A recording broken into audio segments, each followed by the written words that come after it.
Bonjour à tous et bienvenue dans cette nouvelle édition de la rubrique sport sur Wallace 24. Vous savez, comme toujours, on parle des actualités sportives, des actualités du football africain, du football européen et voilà un peu de tout par rapport au sport. Et aujourd'hui, comme d'habitude, le plateau il est garni. Je suis avec mes deux meilleurs consultants, Monsieur Madouaneni et Monsieur Yousefa. Bonjour Monsieur Yousefa. Bonjour Monsieur Smith, j'espère que vous êtes en forme. Oui, je suis en forme. Et vous êtes en forme? Très très en forme, ravi avec les performances du Maroc. J'espère que pas de grandes balles dans la tête. J'espère que ça peut aller. D'accord. Monsieur Madouaneni.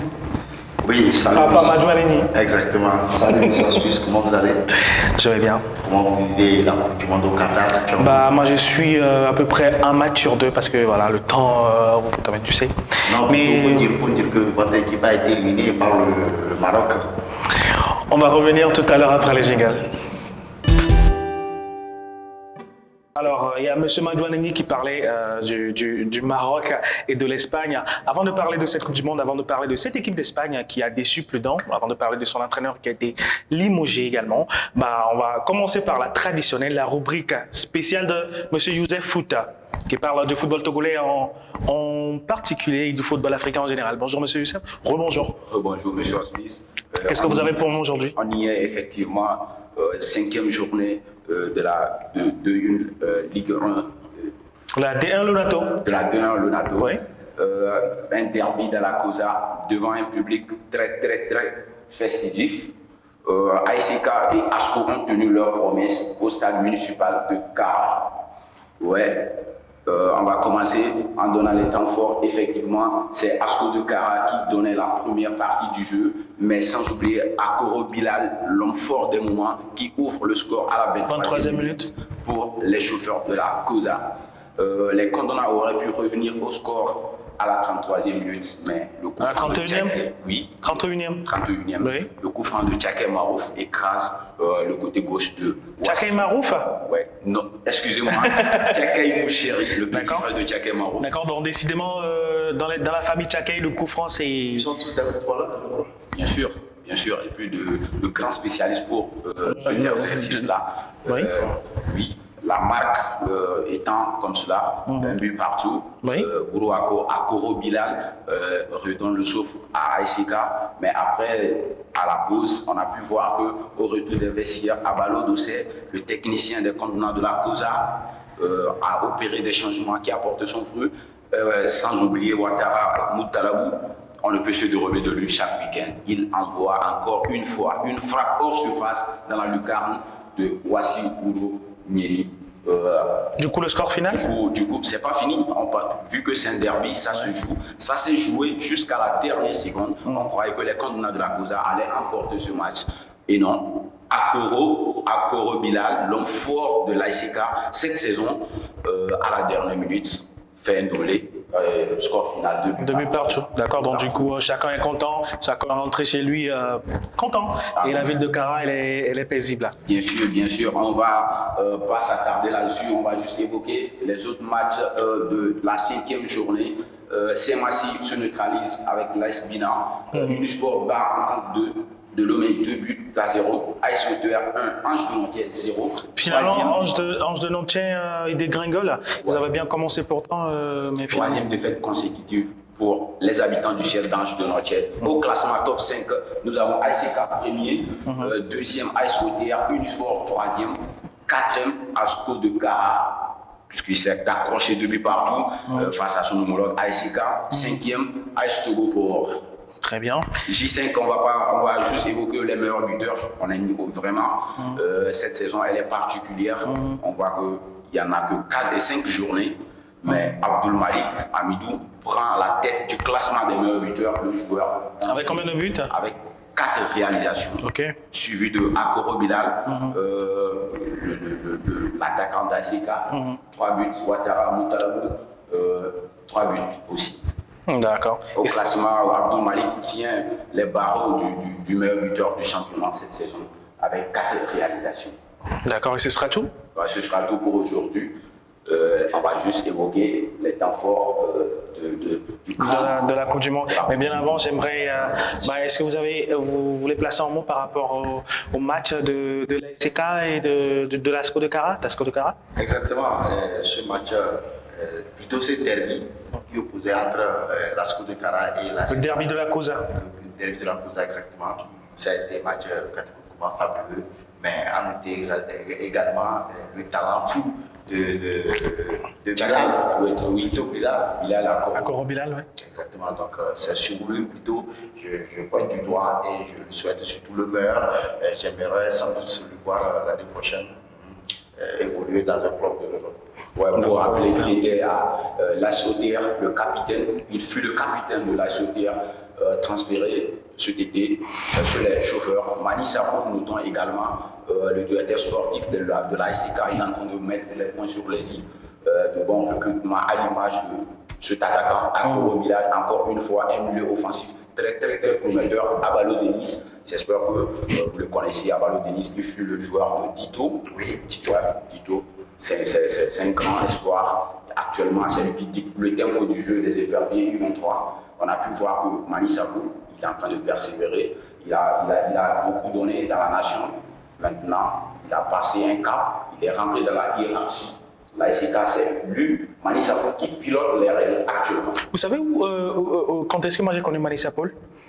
C'était à la CAN U17 en 2007. Je ne savais pas si vous avez regardé le match. Il a marqué un but somptueux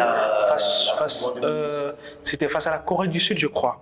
C'était face à la Corée du Sud, score final un but partout.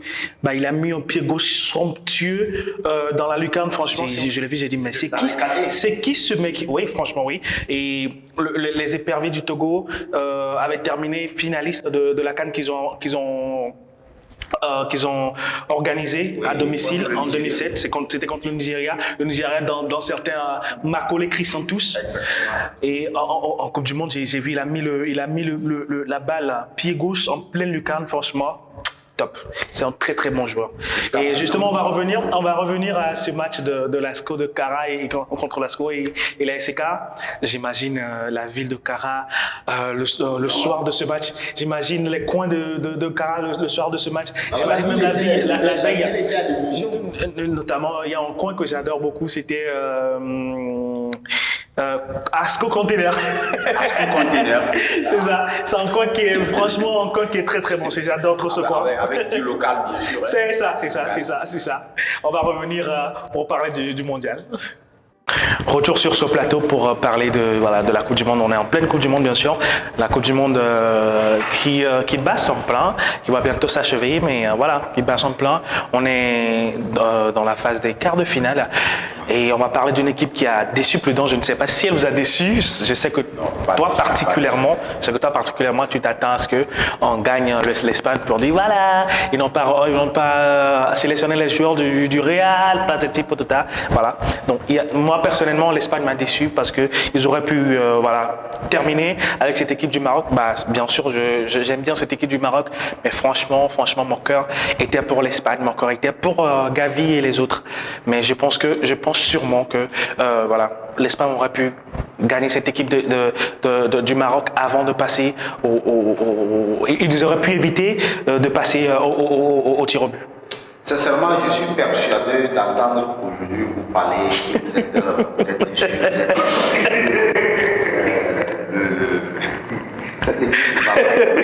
Mais j'ai quand même le droit de m'exprimer, n'est-ce pas? Je suis totalement surpris. Aujourd'hui, vous dites que vous êtes étonné de voir l'Espagne éliminée face à cette équipe du Maroc. Au début, déjà même dès la sortie de la liste officielle de Luis Enrique, nous tous on s'est dit, je me suis dit. On va pas se voiler la face. Non. Tu t'es dit que il y a que des Barcelonais, au milieu de terrain, donc c'est eux qui va faire. Non, laisse-moi. Ok, oui.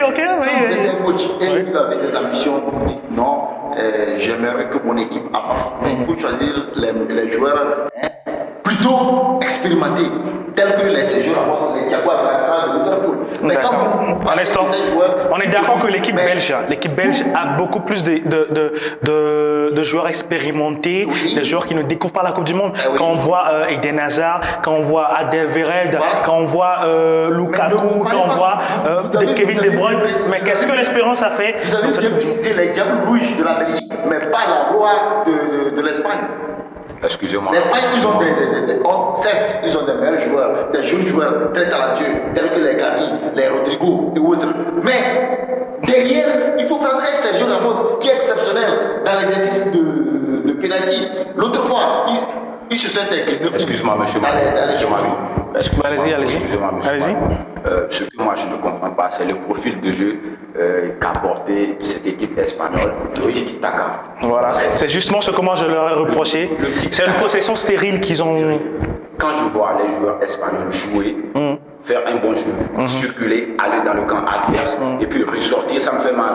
Non, oui, c'était parce qu'ils ont fait face à une équipe du Maroc qui a garé le bus, qui ne sortait pas. Défensivement, monsieur Hospice, laissez-moi venir. Nous sommes rentrés dans un débat où tout le monde est censé donner son avis. Bah, allez-y, oui. Laissez-moi. Allez-y. Je reviens sur le tiki-taka. Vous rentrez dans la surface adverse, vous ressortez. Il faut un élément déclencheur. Même si on a chassé Luis Enrique, l'entraîneur il vient, il instaure le tiki-taka. Je serai toujours comme ça. Quart de finale, demi-finale.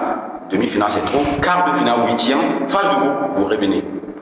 Le football, quand une stratégie est à l'épilogue, vous changez. On a pu voir avec l'Atlético de Madrid, comme Diego Simon sombre dans le noir. Le football espagnol, on doit le changer. À un moment donné, il manque un élément déclencheur. Passement des gens, comment l'appelle-t-on, Kylian Mbappé, c'est un élément déclencheur. Il faut ça dans l'équipe espagnole. Bah, si l'Espagne ne regorge pas d'éléments déclencheurs. Comment fait-il que dans un match vous voulez gagner, vous laissez Ansu Fati quand il est rentré, on a pu voir qu'il a mis la défense marocaine en danger.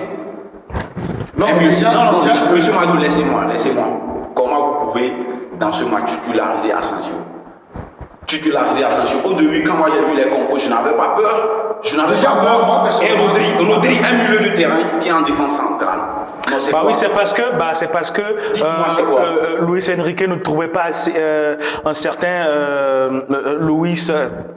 Eric Garcia assez voilà. Vous m'expliquez le choix de Marcos Llorente. Je pense que c'est pour faire jouer et Rodri et Busquets. Et Marcos Llorente, c'est un milieu de terrain de formation, l'ancien madrilène. Ouais. Il y a Aspilicueta sur le banc. Carvajal.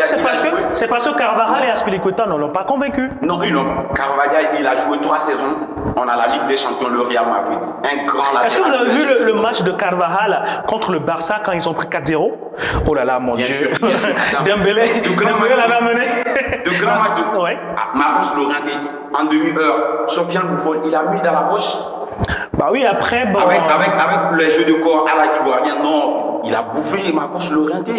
Donc finalement, qu'est-ce qui manque? Qu'est-ce qui a manqué à cette équipe d'Espagne? Le tiki-taka, c'est à l'épilogue. C'est terminé avec le tiki-taka. Vous jouez, à un moment donné, il faut un élément déclencheur. Et cet élément déclencheur n'existe pas en Espagne. Vous savez, Yago Aspas, c'est un attaquant. Il a été pris, il a été sélectionné. Il n'a pas été. Pourquoi il n'a pas été sélectionné? Thiago Alcantara, on a pu voir. Alcantara, c'est un milieu. C'est un milieu de frappe laser sensationnelle. Moi, personnellement, je n'accuse pas le tic-tac de Luis Enrique. Nous avons vu ce système de jeu du côté de Manchester City qui évolue très bien avec Guardiola, le tic-tac, mais à la fin, il faut quoi? Un but. Un buteur, et avant qu'il y ait un but, il faut un buteur. Manchester City, aujourd'hui, ils ont Haaland. Quand vous jouez un match, ça change tout. À la fin, on demande qui a gagné, mais pas plutôt qui a dominé. Mais c'est ça qu'on a vu contre l'Espagne.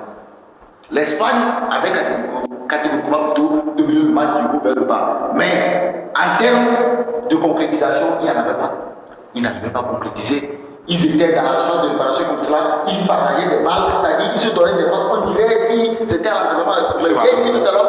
Pour terminer.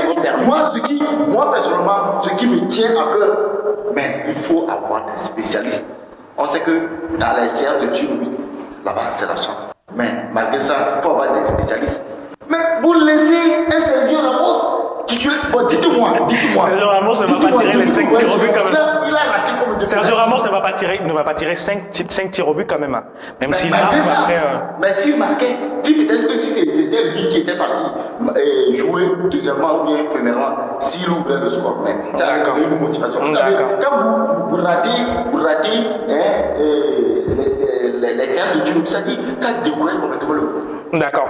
Oh, vous allez placer votre dernier mot, 20 secondes. Ouais, mon dernier mot, c'est le placement de Gavi et de Pedri. On a pu voir que Gavi, au FC Barcelone, il est mis dans de bonnes conditions, il fait de belles performances. Quand vous mettez un bloc bas, Gavi en haut, Busquets, Pedri bas, qu'est-ce que vous voulez gagner? Dites-moi. On est en train de critiquer les choix de Luis Enrique. Vous êtes en contradiction. Moi, je ne vois pas ce que... À la base, moi, j'ai vu les compos de cette équipe-là. J'ai dit non. Il y a Amrabat, le soldat, le Casemiro africain, il va aller faire mal. Busquets, il a quel âge? Dites-moi, Busquets, il a quel âge? À un moment donné, il a été bouffé. Ce que moi j'aimerais dire, c'est que le tiki-taka, c'est à l'épilogue. C'est terminé avec le tiki-taka. Quand vous jouez le tiki-taka, pas de Guardiola, il a les joueurs adaptables au tiki-taka. Après, il y a un moment déclencheur, Erling Haaland, le robot offensif, il marque. Ici, vous n'avez pas Erling Haaland. Vous jouez le tiki-taka, vous rentrez, vous revenez. Finalement, c'est un fiasco, c'est du jeu. On a pu voir qu'à la dernière minute, au temps réglementaire, cette équipe marocaine allait même marquer. Elle a même raté des occasions. Retour sur ce plateau, on va terminer avec le dernier terme, le terme dont Madouaneni ne veut pas qu'on parle. On va parler justement de Cristiano Ronaldo. Décidément, Cristiano Ronaldo n'est plus important dans les équipes dans lesquelles il est. Certes, il est important, mais il va falloir en tout temps savoir comment le gérer. C'est un grand joueur, on a pu voir le passé, ce qu'a fait Cristiano Ronaldo. Oui, justement son passé, on n'en doute pas, mais actuellement, est-ce qu'il n'est pas en train de trop forcer? On a vu son match catastrophique contre la Corée du Sud. Est-ce que terminé, on ne peut pas parler de Un instant. Je ne suis pas sûr que je vais même te donner la parole dans ce thème. Bien sûr, il n'y a rien ex nihilo, on se base sur quelque chose, mais pour être pragmatique encore une fois, pour moi personnellement, Cristiano Ronaldo, il en terme pour ne pas gâcher tout ce qu'il a laissé. Faudrait-il qu'il garde un tout petit peu son ego, donner la chance aux petits. Justement, il est petit dont on parle, le joueur qu'il a remplacé, qui n'est même pas titulaire à Benfica, Gonzalo Ramos. Ouais, Gonzalo Ramos ou quelque chose comme ça.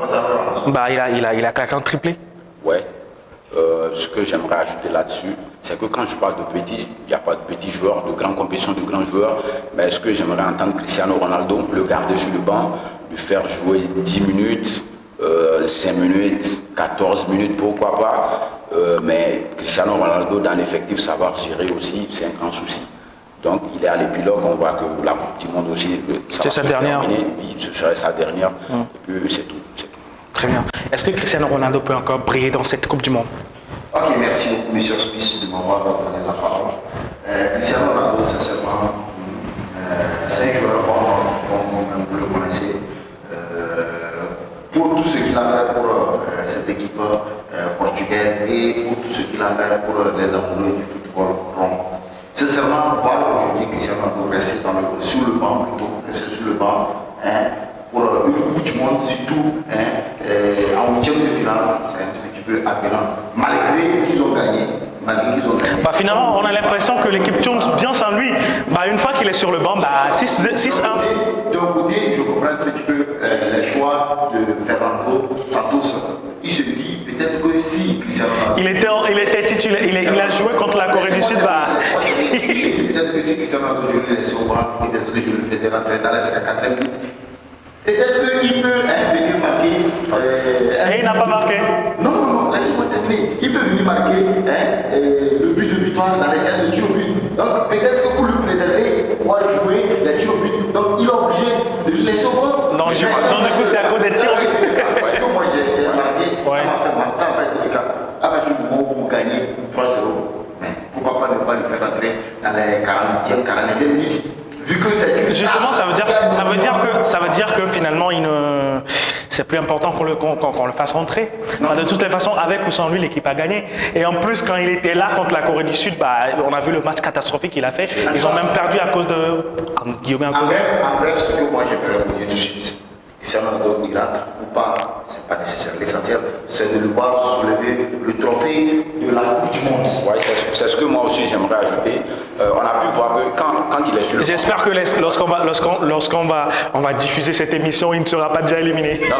Quand Cristiano Ronaldo est sur le banc, l'effectif, ça va bien, l'équipe, ça gagne, mais vous voulez qu'il soit titulaire et vous perdez le match. Pourquoi? Quand vous dites ça, ça me fait très mal. Non, pas ça. Attendez, c'est une réalité. Il y a un de poule qui s'appelle les têtes titulaires. Bien sûr. Combien de matchs ils ont? Il a volé sa pierre à l'église, bien sûr.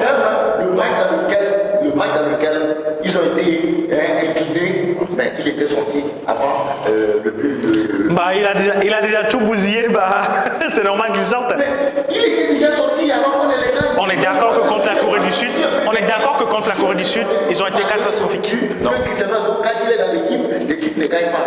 Non. Mais si vous me dites qu'aujourd'hui, que le coach, peut-être qu'il a fait, c'est-à-dire qu'il a laissé. C'est mon avis. Hein. Juste à cause de sa tactique. Non, c'est mon avis parce que justement, ça veut dire que pour gagner, bah, il faut pas aligner Cristiano Ronaldo. Parce que là, j'ai vu en Portugal qui peut aller gagner cette Coupe du Monde. Avec un instant, vous ne voulez pas qu'on me coupe la parole, pourquoi vous me coupez la parole? Ok, vas-y, allez-y. J'ai vu en Portugal, le jeu que le Portugal a produit contre la Suisse l'autre fois. La Suisse, on est d'accord que c'est pas une petite équipe. Hein. Oui. Voilà, le jeu que le Portugal a pratiqué contre la Suisse, bah, le Portugal peut gagner cette Coupe du Monde. Sans Cristiano Ronaldo, bien sûr. Parce que là, avec Cristiano Ronaldo, l'équipe est obligée de jouer pour lui. Ouais, il y a du poids. Maintenant, le jeu, il est beaucoup plus pragmatique. Le jeu, il est beaucoup plus, plus hybride. Ouais. Ça veut dire qu'il n'y a pas de star dans l'équipe. Bah, si tu vois, c'est un peu comme l'équipe d'Argentine avec plus collectif, plus collectif. Oui, un peu. Donc ça veut dire que quand vous êtes, je n'ai pas fini. Quand vous êtes dans le dernier tiers du terrain, bah, la première intention, c'est de servir Messi. Donc là, ça veut dire que finalement, c'est pas automatique. On ne respecte pas le jeu. Par contre, Cristiano Ronaldo, il est sorti, bah, l'équipe gagne aisément. Encore, bah, il faut voir si l'Argentine peut sortir sans Lionel Messi, bien sûr, parce que dès qu'il est là, il marque. Ça, c'est un autre débat. Nous calculons les statistiques. Dites-moi tout de suite, Cristiano Ronaldo, nous parlons de la Coupe du Monde.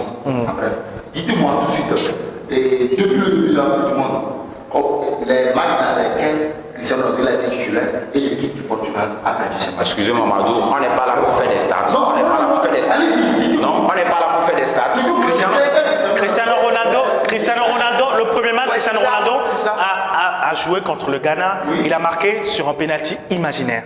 Le deuxième match, il sait pertinemment qu'il n'a pas touché le ballon lors quand Bruno Fernandes a frappé, mais il a dit qu'il a touché le ballon.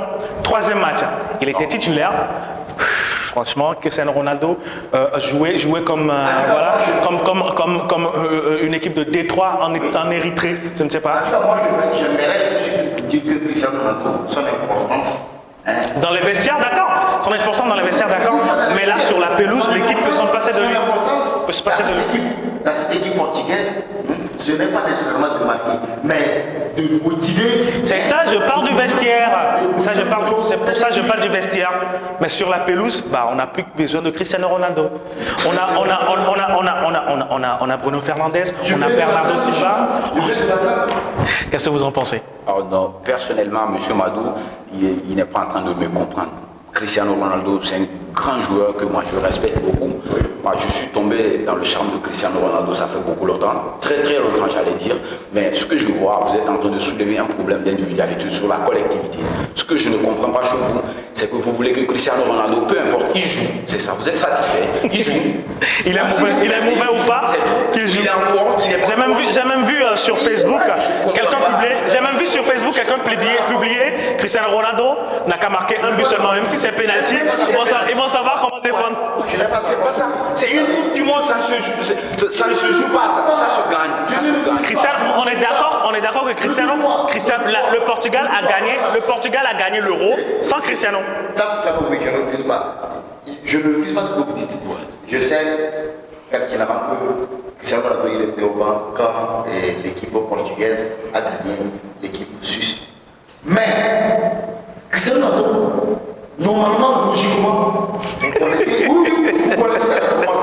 Ouais, bien sûr. Cristiano Ronaldo D'accord. Prochainement, vous allez poster. Attendez, pour le respect et pour ce que ce joueur a fait pour cette nation portugaise. Le football, c'est la réalité quotidienne elle-même, pas à l'histoire. Rappelez-vous, l'euro passé. C'est un exemple parmi tant d'autres. Cette équipe brésilienne, quand elle a gagné, elle a fait sortir son cadet titulaire, remplacer le troisième gardien. L'adversaire est différent, monsieur Madou. L'adversaire était différent. C'était face à la Suisse qui a renversé la France en euro dernier. Attendez, dans tout ce que vous dites là, je ne vois rien d'important. Parce que Cristiano Ronaldo, oui, c'est lui. Cristiano Ronaldo. Vous avez. Et Sergio González, on parle de. Ce sont des joueurs de même profil. Vous avez 10 secondes. Vous avez 10 secondes. Le coup de petite foi choisir Cristiano Ronaldo, au même moment, choisir Sergio González. Oui, ils ne sont pas des joueurs de même profil. Donc je suis totalement persuadé, aujourd'hui, vous parlez de Cristiano Ronaldo, dire que Cristiano Ronaldo, sa présence dans l'équipe portugaise n'est pas. Calmez-vous, monsieur Madiou. Votre dernier mot, on va clore l'émission. Sinon, il risque de nous frapper sur le plateau. Votre dernier mot. Moi, je suis suspendu à vos lèvres, monsieur Madou. Votre dernier mot? Mon dernier mot, sincèrement, c'est que je veux un certain Cristiano Ronaldo. Un certain Cristiano Ronaldo faire une bonne Coupe du Monde. Bref, terminer bien sa carrière internationale. Avec une bonne image. On a pu voir qu'un saut temporel, Samuel Eto'o, un grand joueur, mais regardez l'image qu'il a postée l'autre fois. Il sortait du terrain, l'image qu'il a fait un président qui va frapper un supporter, un youtubeur. Donc il ne faut pas salir son image après ce parcours encyclopédique qu'a fait au club, au pays. C'est mon dernier mot. Cristiano Ronaldo, il se respecte, il prend de la patience, même s'il est au banc, il gère, il joue ses derniers matchs. Et puis nous tous, on serait ravis de l'applaudir, c'est tout, il serait dans l'histoire. Monsieur Madiou Aneni, vous avez 10 secondes. En tout cas, mon dernier mot, je n'aimerais pas du tout voir encore un joueur marocain en général oublier ses origines telles que Sofiane Boufal l'a fait lors de la... Après, il s'est excusé sur... Malgré qu'il s'est excusé, tu ne peux pas oublier tes origines, tu ne peux pas oublier ta maman qui t'a mis au monde. C'est pas possible. Ça c'est encore un autre débat. C'est tout. Merci beaucoup. J'aimerais voir du sourire sur vos lèvres, monsieur Madiou. C'est ce que je viens de voir. Franchement, j'ai eu peur. On va plus jamais critiquer Cristiano sur ce plateau. Merci à vous tous qui avez suivi cette émission. On se retrouve la semaine prochaine, même chaîne, même heure. D'ici là, portez-vous bien. Merci à Ilaous et son équipe. Toute son équipe pour la réalisation. Merci à monsieur Le Young, monsieur JB Le Young également, qui est derrière la caméra. Un coucou à tout le staff de Wadash 24, toute l'équipe de Wadash 24. On se retrouve dimanche prochain. D'ici là, portez-vous bien. Passez une très très bonne soirée. Au revoir.